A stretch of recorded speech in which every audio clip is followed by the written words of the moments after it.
출애굽기 1장 11절부터 읽겠습니다. 출애굽기 1장 11절. 감독들을 그들 위에 세우고 그들에게 무거운 짐을 지워 괴롭게 하여 그들로 바로를 위하여 국고성 비돔과 람셋을 건축하게 하니라. 그러나 학대를 받을수록 더욱 번식하고 창성하니 애굽 사람이 이스라엘 자손을 인하여 근심하여 이스라엘 자손을 괴롭게 하니 곧 흙 이기기와 벽돌 굽기와 농사의 여러 가지 일이라. 그 시키는 역사가 다 엄하였더라. 애굽 왕이 히브리 산파 시브라라 하는 자와 부하라 하는 자에게 일러 가로되 너희는 히브리 여인을 위하여 조산할 때에 살펴서 남자이든 죽이고 여자이든 그는 살게 두라. 그러나 산파들이 하나님을 두려워하여 애굽 왕의 명을 어기고 남자를 살린지라. 애굽 왕이 산파를 불러서 그들에게 이르되 너희가 어찌 이같이 하여 남자를 살렸느냐. 산파가 바로에게 대답하되 히브리 여인은 애굽 여인과 같이 아니하고 건장하여 산파가 그들에게 이르기 전에 해산하였되이다 하며 하나님이 그 산파들에게 은혜를 베푸시니라. 백성은 생육이 번성하고 심히 강대하여 산파는 하나님을 경외하였으므로 하나님이 그들의 집을 왕성케 하신지라. 그러므로 바로가 그 모든 신민에게 가로되 남자가 나가다 너희는 그를 하수에 던지고 여자애든 살리라 하였더라.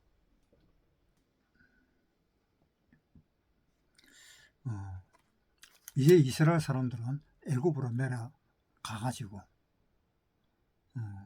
생활을 하다가 400년 가까이 다 되었을 때야.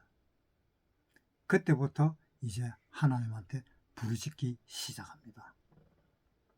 도저히 못 살겠다고. 그러면은 하나님이 이 이스라엘 백성을 애굽으로 집어넣으면은 애굽에서 하나님한테 손을 벌리면서 하나님께 부르짖을 것이 아닌가라는 것을 하나님은 알았을까 몰랐을까?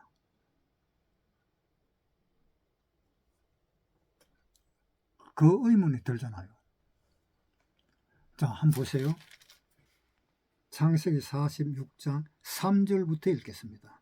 하나님이 가라사대 나는 하나님이라 내 아비의 하나님이니 애굽으로 내려가기를 두려워 말라. 내가 거기서 너로 큰 민족을 이루게 하리라. 내가 너와 함께 애굽으로 내려가겠고 정녕 너를 인도하여 다시 올라올 것이며. 하나님은 이 이스라엘 사람을 내려보냈다가 다시 올라오겠다라는 하나님의 그 말씀입니다. 다시 올라온다는 것은 창세기 15장에 한번 봅시다. 창세기 15장 13절. 여호와께서 아브라함에게 이르시되 너는 정령이 알라.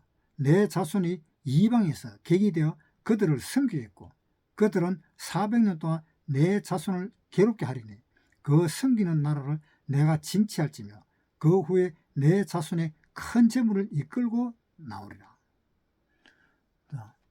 너는 애굽으로 내려가서 400년 동안 애굽 사람들을 섬기고 그 다음에 때가 되면 내가 다시 데리고 나오겠다. 16절에 다시 보겠습니다. 16절.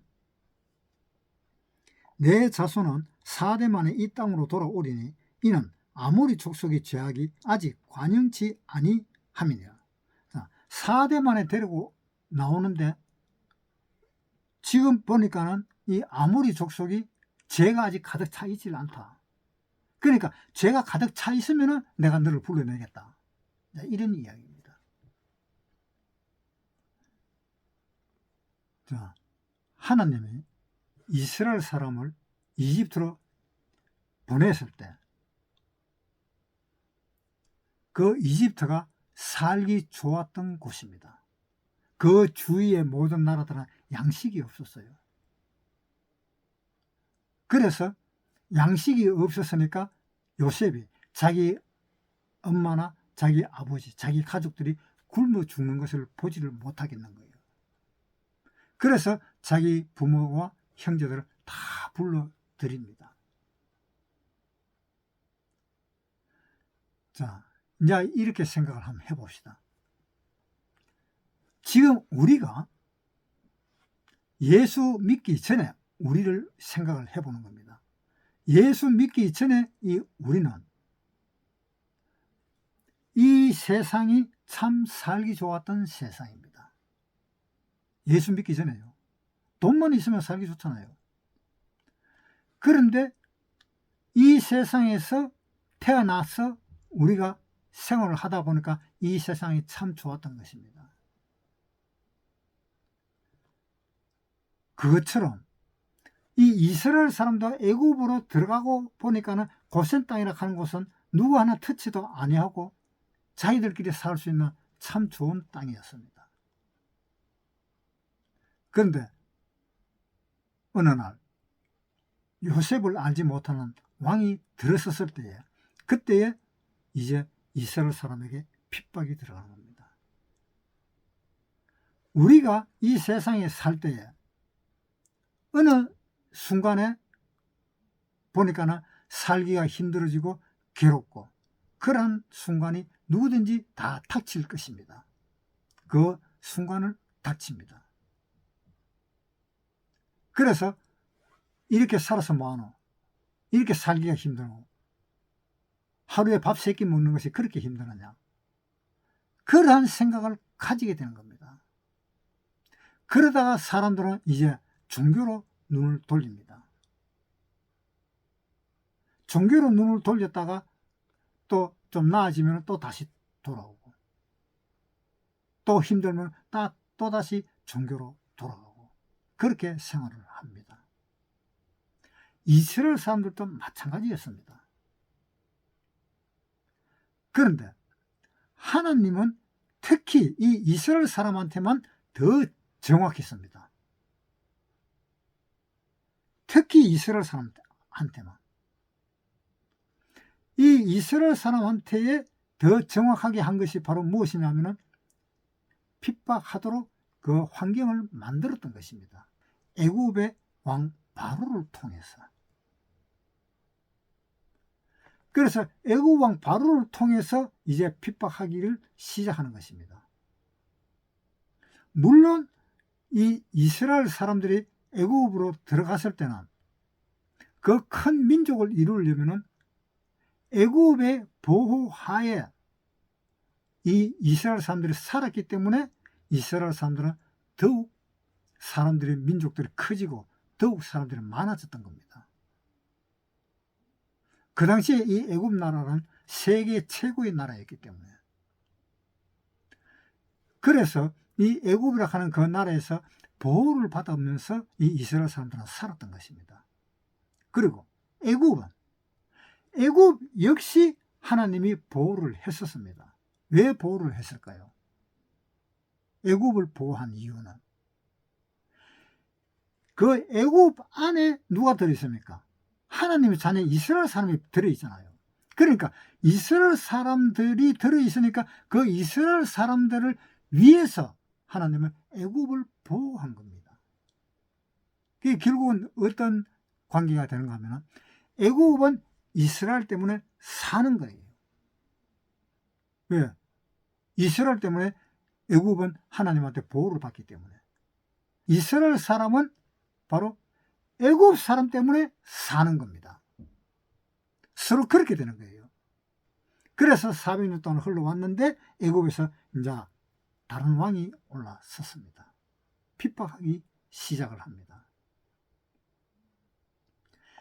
그 당시에 이스라엘 사람들도 사실상 다 구원받은 사람들입니다. 하나님의 자녀들입니다. 하나님의 자녀들인데 하나님의 자녀들을 통해서 하나님은 무엇을 가르쳐 주려는가 하면은 이스라엘이라 하는 이 사람들은 하나님의 자녀가 되는 방법은 문설주에다가 피를 발라가지고 구원을 시키는 그 방법을 하나님은 가르쳐 주신 것입니다. 어떻게 해서 그 방법을 가르쳐 주셨느냐? 이스라엘 사람들이 나타나기 이전에 아주 옛날부터 가인과 아벨이 있을 때 어땠어요? 가인이 아벨을 죽였잖아요. 왜 죽였어요? 양의 피로 제사를 지냈기 때문에 가인은 화가 나서 죽인 겁니다. 아벨은 하나님의 제사를 드려서 연락을 받으시고 가인은 받지를 않았던 겁니다. 그래서 가인이 화가 났던 겁니다. 그래서 아벨을 죽였던 겁니다. 그래서 어느 날 하나님이 가인을 불렀습니다. 왜 동생을 왜 죽이느냐? 추궁하기 시작했습니다. 그래서 가인을 내보냅니다. 쫓아내보냅니다. 쫓아내보내면서 니를 죽이는 자는 7배나 더 벌을 받을 것이다. 그렇게 이야기하면서 내보냈던 것입니다. 그 나가는 그 사람은 바로 우리입니다. 가인의 후손인 우리입니다. 그런데 이 이스라엘 사람들이 애굽에서 그렇게 핍박을 받는 것이, 그 핍박을 받고 이 애굽에서 탈출하는 것이 바로 아벨의 제사를 지내서 탈출하는 것과 같은 것입니다. 아벨이 제사를 지내서, 아벨이 제사를 지내서 자기 가인, 자기 형한테서 빠져나온 겁니다. 그러니까 자기 형이 아벨을 죽여버립니다. 그것처럼 이스라엘 사람들이 이제 아벨처럼 빠져나오는 거예요. 아벨처럼 빠져나온 것이 뭔가 하면 문술주의 피를 발려서 탈출하는 겁니다. 그렇게 이스라엘 사람들은 그렇게 해서 탈출하는 것을 우리에게 가르쳐주기 위해서 하나님은 역사를 꾸민 것입니다. 역사를 어떻게 꾸몄느냐? 이스라엘 사람을 이집트에다 집어넣고 이집트에서 압박을 받고 핍박을 받고 살고 있으면서 그 사람들이 살지 못하겠다고 부르짖으면 그때서 양의 피를 발라라 라는 것을 가르쳐주고, 그 다음에 이스라엘 사람들을 건져내는 것을 가르쳐주기 위해서 하나님은 이스라엘 사람을 이집트에 집어넣은 것입니다. 이스라엘 사람이 그렇게 집어넣었는데, 그렇게 집어넣은 또 다른 이유들이 많이 있어요. 민족을 만들기 위해서도 집어넣었고, 왜? 서로 상부상조가 되니까 애굽은 이스라엘 때문에 살고 이스라엘은 애굽에 대해서 살기 때문에 서로가 살게 되는 그런 입장입니다. 그러니까 조용히 이스라엘 사람들은 민족을 형성할 수 있었습니다. 그 목적 안에 이스라엘 사람들을 구원시키는 방법이 바로 양의 피로 인해서 구원을 시킨다라는 것을 가르쳐주는 그 한 가지 이유가 된 것입니다. 그리고 구원시켜줄 때에 구원시켜주는 그 방법은 이스라엘 사람들의 그 마음 상태를 볼 수 있는 것입니다.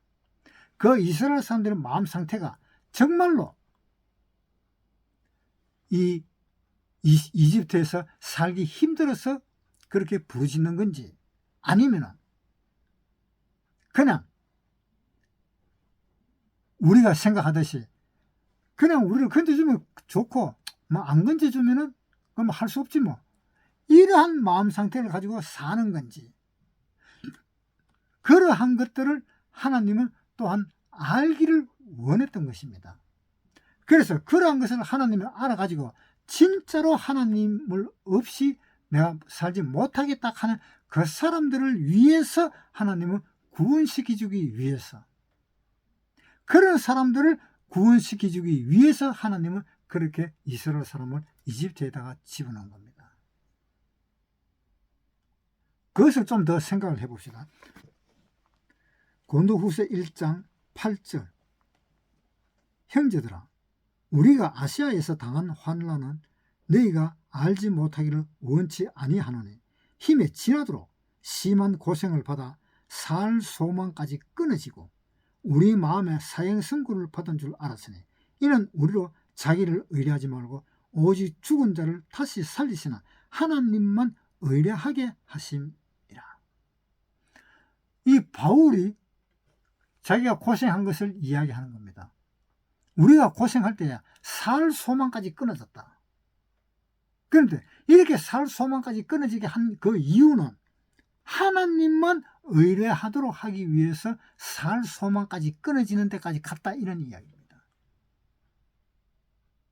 자, 그러니까 하나님은 우리한테 뭘 가르쳐 주는 거예요? 우리에게 가르쳐 주는 것은 죽음을 먼저 가르쳐 주는 겁니다. 살 소망까지 끊어지는 그 죽음을 먼저 가르쳐 주는 겁니다. 그 죽음을 알고 난 뒤에 비로소 부활이 있는 겁니다. 네. 그러니까 그렇게 내가 이렇게 살기가 힘듭니다 라고 하나님한테 부르짖을 때 진심으로 그렇게 부르짖는 사람, 그 사람을 구원하기 위해서 하나님은 애굽으로 집어넣었던 겁니다. 물론 이스라엘 사람들도 구원은 받아가지고 애굽에 들어갔었습니다. 그런데 이것을 우리에게 알리기 위해서 후손들이 그 하나님에 관한 이야기를 모르잖아요. 그 후손들에게 가르쳐 줘야 되잖아요. 그 가르쳐 주는 것을, 그 가르쳐 주는 방법이 지금 이 방법이다, 이 말입니다. 이 방법이 뭡니까? 핍박을 당하도록 가르쳐 주는 겁니다. 핍박을 당하도록 그 핍박을 받고 하나님한테 부르짖는 것, 그것을 가르쳐 주는 것입니다. 하나님밖에 없다. 우리가 믿을 것은 하나님밖에 없다 라는 것을, 그것을 가르쳐 주기 위해서. 또 뭐 어떤 것이 있습니까? 또 이 애굽이라는 곳은 우리가 여기서 영원히 살 곳이 아니다라는 것을 가르쳐 주기 위해서, 그것을 가르쳐 주기 위해서 창세기 15장이 이야기했던 것입니다. 너를 애굽으로 보내서 애굽 사람을 400년 동안 섬기게 했다가 그 다음에 다시 나오리라. 그 말은 너희는 애굽에서 영원히 살 사람이 아니다라는 것을 가르쳐 주기 위해서. 그런데 이 사람들은 뭐라 그럽니까? 우리는 이 애굽에서 영원히 살겠다는 겁니다. 이 세상에 미련을 두고 사는 것을 최고로 꼽는 거예요, 이 세상 사람들은.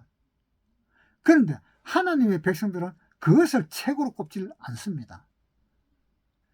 이스라엘 사람들이 애굽을 벗어나서 어디로? 가나안 땅으로 들어가기를 원하는 거예요. 가나안 땅은 지상 천국의 그림자입니다. 물론 옛날에 400년 전에는 애굽이 천국의 그림자였지요. 그 주위의 모든 나라에서는. 왜? 양식이 애굽밖에 없었으니까. 그래서 이스라엘 그 사람들이, 야곱의 자녀들이 그곳으로 그렇게 해서 갔는 거잖아요. 그런데 400년이 흘러가 이제는 부르짖기를 시작하는 겁니다. 결국은 이 애굽이라는 땅에서 우리는 영원히 살 수가 없다 라는 것을 하나님이 가르쳐 주시는 거예요. 그것을 가르쳐 주는데 400년이 걸리는 겁니다. 그래서 하나님은 그 이스라엘 사람을 건져내는 것입니다. 출애굽기 1장 21절부터 읽겠습니다. 감독들을 그들 위에 세우고 그들에게 무거운 짐을 지워 괴롭게 하여 그들로 바로를 위하여 굳고선 비돔과 람셋을 건축하게 하니라. 자, 여기에 지금 다른 바로 왕이 일어서서 지금 이스라엘 사람들은 지금 이렇게 일을 시키고 있잖아요. 그런데 이렇게 일을 시킬 때 이스라엘 사람들은 생각을 해야 됩니다. 내가 이 바로 왕을 섬기면서 이제 영원히 살 것이냐, 그걸 한번 생각을 해봐야 되는 것입니다. 그것이 아니잖아요. 이 바로 왕을 영원히 섬기는 것이 우리는 아닙니다. 이집트 사람은 바로 왕을 영원히 섬겨야 되지요. 그런데 이스라엘 사람들은 이스라엘의 왕을 영원히 섬겨야 되잖아요. 이스라엘 왕이 누굽니까? 이스라엘 왕은 하나님이시잖아요. 이스라엘 사람들이 애국 왕을 영원히 섬기면 이 모양 이 짝 나는 거예요. 이제 알아야 되는 겁니다. 이스라엘 사람들은 알아야 됩니다. 이제 우리가 애국을 탈출할 때다라는 것을 기억을 해야 되는 겁니다. 출애굽기 1장 11절 감독들을 그들 위에 세우고 그들에게 무거운 짐을 지어 괴롭게 하여 그들로 바로를 위하여 국고성 비돔과 람셋을 건축함이니라. 자, 이 애굽 땅에는 아무런 희망이 없어요. 희망이 뭐가 있겠습니까? 종으로 사는데. 이집트 백성으로 살면 그나마 좀 낫겠지. 그런데 지금 히브리 사람들은 종이잖아요. 종으로 지금 완전히 묶어놔 버렸잖아요. 그러니까 이 사람은 애굽에서 사는 것은 전혀 희망이 없고 소망이 없는 겁니다. 이 애굽은 어디입니까? 지금 바로 이 세상입니다. 이 세상에서 사는 것은 아무런 희망이 없습니다. 그 어떠한 목적도 없습니다.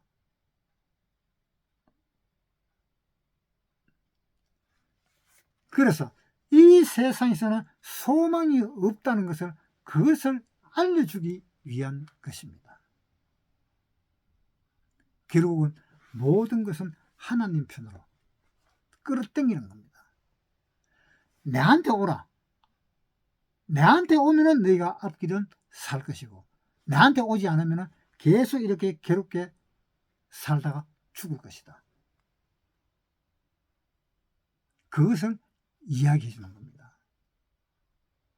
그래서 사람은 이 세상에 태어났을 때는 어떻게 해서 태어났는가 하면 이 세상이라는 이 애굽 땅, 이 세상이라는 이 애굽 땅에 태어났습니다. 사람이 사는 것이 애굽 땅에서 사는 것입니다. 애굽 땅에서 사니까 죽는다는 것은 결국은 뭡니까? 하나님을 만나지 못하고 죽는다는 겁니다. 사람은 편하게 살 수가 없습니다. 왜?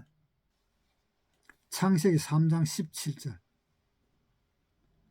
아담에게 이르시되 내가 내 아내의 말을 듣고 내가 너더러 먹지 말라 한 나무 실과를 먹었은즉 땅은 너로 인하여 저주를 받고 너는 종신토록 수고하여야 그 소산을 먹으리라. 종신토록 수고를 해야 그 소산을 먹는다. 이게 뭡니까? 사람이 편하게 살 수 없다는 겁니다. 왜? 아담과 하와가 선악과를 먹었다는 그 이유 때문에 편하게 살 수가 없는 겁니다. 편하게 살 수도 없고 또 좀 살아서 좀 살만하다 싶으면 죽음이 들어닥칩니다. 죽게 되는 겁니다. 히브리서 9장 27절 한 번 죽는 것은 사람에게 정하신 것이요 그 후에는 심판이 있으리니. 자, 한 번 죽는 것은 사람에게 정한 것이고 그 후에는 심판이 있다. 심판 무슨 심판입니까? 뭐 내가 이때까지 지었는 그 죄, 물론 그 죄도 심판은 받습니다. 그런데 가장 큰 심판은 무엇입니까? 하나님을 믿지 않는 죄.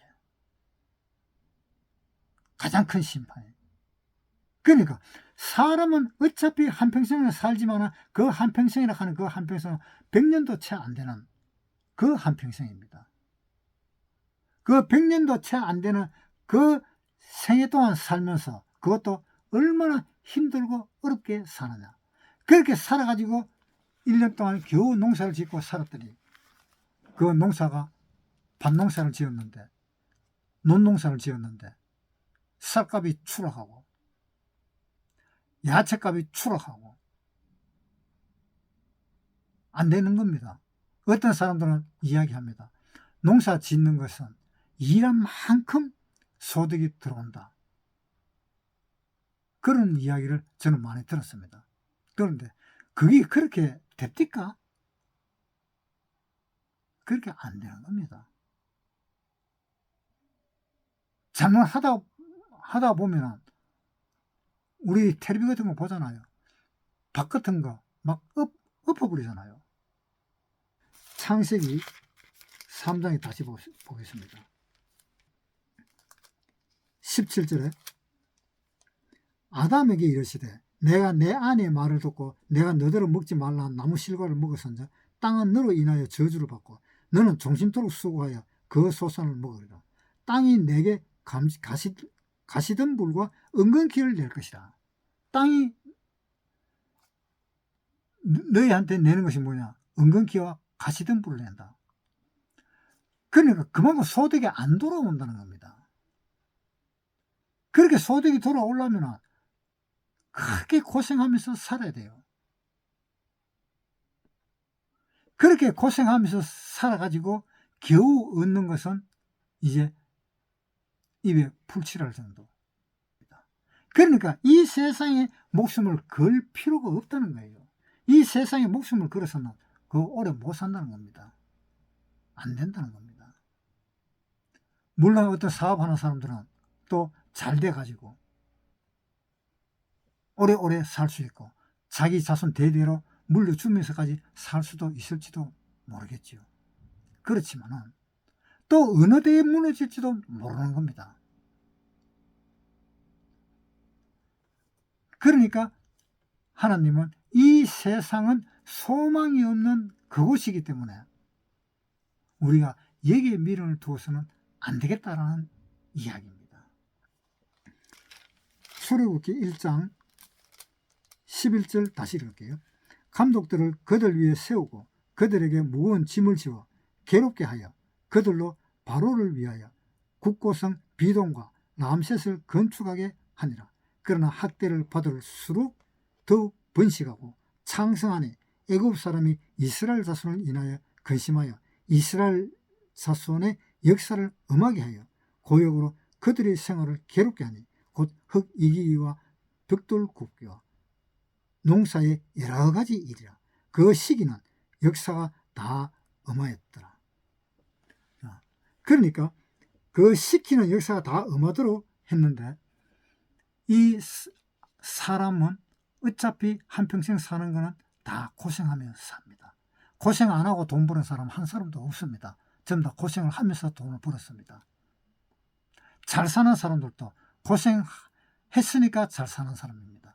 물론 이런 사람들도 있습니다. 자기 부친을 잘 두가지고 그 부친이 돈이 많고 재벌이고 그렇게 해서 그 유산으로 내려가는 그런 경우는 뭐 일 안 하고도 고생 안 하고도 사는 사람이 있습니다. 그러나 그렇게 살다가는 얼마 못 갈 겁니다.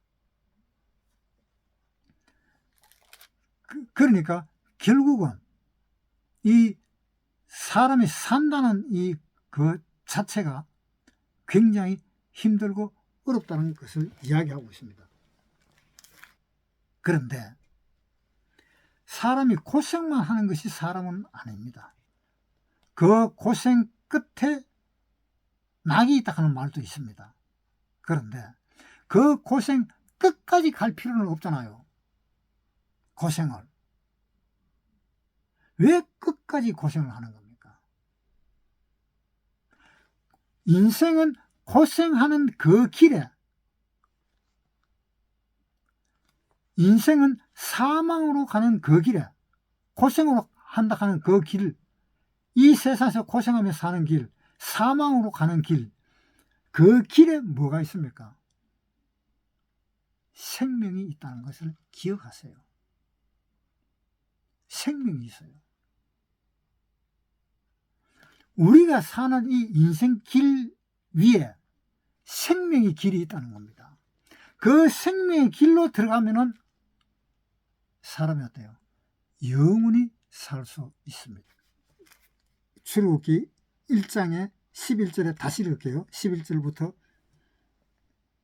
감독들을 그들 위에 세우고 그들에게 무거운 짐을 지워 괴롭게 하여 그들로 바로를 위하여 국고성 비동과 람셋을 건축하게 하니라. 그러나 학대를 받을수록 더욱 번성하고 창성하니 애굽 사람이 이스라엘 자손을 인하여 근심하여 이스라엘 자손의 역사를 엄하게 하여 고역으로 그들의 생활을 괴롭게 하니 곧 흙 이기기와 벽돌 굽기와 농사의 여러 가지 일이라.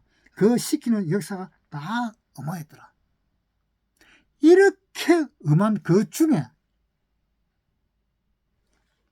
영생의 길이 있다는 것, 그것을 꼭 기억하십시오. 그 영생의 길이 있는 그 길로 우리는 갈아타야 됩니다. 이 인생이 고생해 하는 그 끝까지 갈 필요가 없어요. 끝까지 가다가 죽습니다. 잘못하면 끝까지 가다가 죽어요. 끝까지 갈 필요 없이 그 인생 길에서 영생의 길을 찾을 수 있다는 겁니다. 그 영생의 길을 찾을 수 있도록 하기 위해서 하나님은 이스라엘 백성들을 애굽에 집어넣은 겁니다. 애굽에 400년 동안은 찾지를 못했었습니다. 400년이 끝나는 430년 정도 되었을 때, 그때 영생의 길을 하나님이 보여주시는 겁니다. 그것은 언제 보여줬어요? 400년 후에 보여준 겁니다. 그 400년이라는 그 기간은 인생의 끝이 아닙니다. 인생의 끝이 아니고 400년이라는 그 기간은 하나님이 우리를 교육시키는 그 기간입니다. 그런데 어떤 사람은 400년 만에 교육을 받고 영생의 길을 찾아낸 사람이 있는가 하면, 어떤 사람은 즉시로 그 하나님의 교육을 받고 영생을 찾는 사람이 있습니다. 어떤 사람들이냐? 우리 집에 제 아들이 있고 제 손녀가 있습니다. 제 아들은 10살 때 구원을 받았습니다. 제 손녀는 11살 때 구원을 받았습니다. 이 애들은 고생의 끝까지 가지 않았습니다. 그 중간에서 갈아타버린 겁니다. 그 중간에서 갈아타고 그때부터 하나님의 나라로 가는 그 길로 지금 가고 있습니다. 우리 구원받지 않은 사람들의 길과 구원받은 사람들의 그 길은 다릅니다. 그러니까 이제 생각해야 될 것은, 이 이스라엘 사람들의 애굽에 들어와가지고 이제 어차피 살았는데, 이 살고 있는 동안에 마지막인 그 한 줄기 빛을 보고 이 이집트에서 탈출해 나가야 되겠다는 그 생각을 가져야 된다는 겁니다. 즉 이 말이 무슨 말인가 하면, 우리가 이 세상에 살면서 한 줄기 빛을 보고 이 세상에서 탈출을 해야 되겠다 하는 그 생각을 가지라는 겁니다. 이 세상에서의 탈출, 즉 애굽에서의 탈출입니다. 이 세상에서 탈출은 바로 하나님 나라로 가는 직길입니다. 여러분, 사람은 어차피 고생하면서 살게 되어 있습니다. 이 땅은 애굽 땅입니다. 애굽 땅에서 살게 되어 있습니다. 이 땅은, 이 세상은 바로 애굽의 세상입니다. 애굽 세상에서 가는 길이 있습니다. 그 많이 가는 사람들을 그대로 따라가면 그대로 멸망으로 들어가 버립니다. 그런데 한 줄기 아주 가느다란 그 줄기 그 빛을 보고 따라가다 보면 천국과 연결이 되어 버립니다. 마태복음 7장 13절. 좁은 문으로 들어가나 멸망으로 인도하는 문은 크고 그 길이 넓어 그리로 들어가는 자가 많고 생명으로 인도하는 문은 좁고 길이 협착하여 찾는 이가 적음이니라. 네. 하나님은 사람들한테 그 빛을 보여주는 겁니다. 그 빛을 보여주고 그 길을 가르쳐주고, 자, 너희가 나를 따르려면 문 인방에 피를 발라. 피를 바르고 나를 따르라. 그것이 얼마나 좁은 길인 줄 아십니까? 우리가 생각할 때는 그것이 넓은 길이라 그러는데 어마어마하게 좁은 길입니다. 자기가 가지고 있는 짐 하나도 자기가 가지고 있는 짐을 가지고 있다면 통과 못해요. 그만큼 가늘고 그만큼 좁은 길이 있다라는 것입니다. 이 세상의 길이. 이 세상의 길이 그렇게 좁은 길이 있음에도 불구하고 찾지를 못하든가 아니면 찾기는 찾았는데 가지를 못했다라든가 그런 사람들은 결국은 멸망으로 들어갑니다. 하나님은 우리를 이 세상에서 살게 한 이유가 뭐냐? 이 세상이 그렇게 힘들고 어렵고 그런 그 나라에서 사는 것이 하나님의 그 본심이 아니다라고 이야기했습니다. 한번 보세요. 예레미야 애가 3장 33절. 주께서 인생으로 고생하며 근심하게 하심이 본심이 아니시로다. 본심이 아닌 거예요. 왜? 이렇게 힘들고 어렵고 고통스럽고 거기에서 살아야만이 하나님의 길을 찾게 되어 있으니까. 이거는 하나님은 이 사람을 그렇게 괴롭게 하지 않고도 찾을 수 있으면 찾게 해주고 싶은데 방법이 없는 겁니다. 어두운 세상에서 살아야만이 이 세상이 어두컴컴하게 캄캄한 세상이라면 그 캄캄한 세상에서 비추는 것이 뭡니까? 빛이잖아요. 그러니까 예수님은 나는 광명한 새벽별이다. 그 어두운 세상에서 쳐다보는 빛이다. 요한계시록 22장 16절. 나 예수는 교회들을 위하여 내 사자를 보내어 이것들을 너희에게 증거하게 하였노라. 나는 다윗의 뿌리요 자손이니 곧 광명한 새벽별이라 하시더라. 곧 광명한 새벽별이다. 우리를 광명한 새벽별을 보게 하기 위해서 밤을 하나님은 만들었다 이 말입니다. 우리를 밤에다가 집어넣었다 이 말입니다. 그 밤이 어디입니까? 애굽입니다. 이 세상입니다. 이 세상에서 우리가 걸어가야 할 길, 이 캄캄한 밤에 걸어가야 할 길, 길도 잘 안 보이지만 그러나 그 가느다란 그 광명의 빛을 우리는 볼 수가 있습니다. 그것을 보고 찾으면 그 길은 아주 좁고 가는 그 길을 따라서 우리는 가는 것입니다. 그 길은 친구하고 어깨동무해서 가는 길도 아닙니다. 자기 혼자서 주머니에 물 하나 집어넣고 갈 수 있는 길도 아닙니다. 주머니에 있는 모든 것을 버리고 그 길을 가야 되는 것입니다. 그 길이 있습니다. 그 길을 가르쳐 주기 위해서 하나님은 이스라엘 사람을 애굽 사람의 밑에 집어넣은 것입니다. 꼭 기억하십시오. 하나님은 우리를 고생시키려는 하나님이 아닙니다. 그 방법 외에는 다른 방법이 없기 때문에 왜?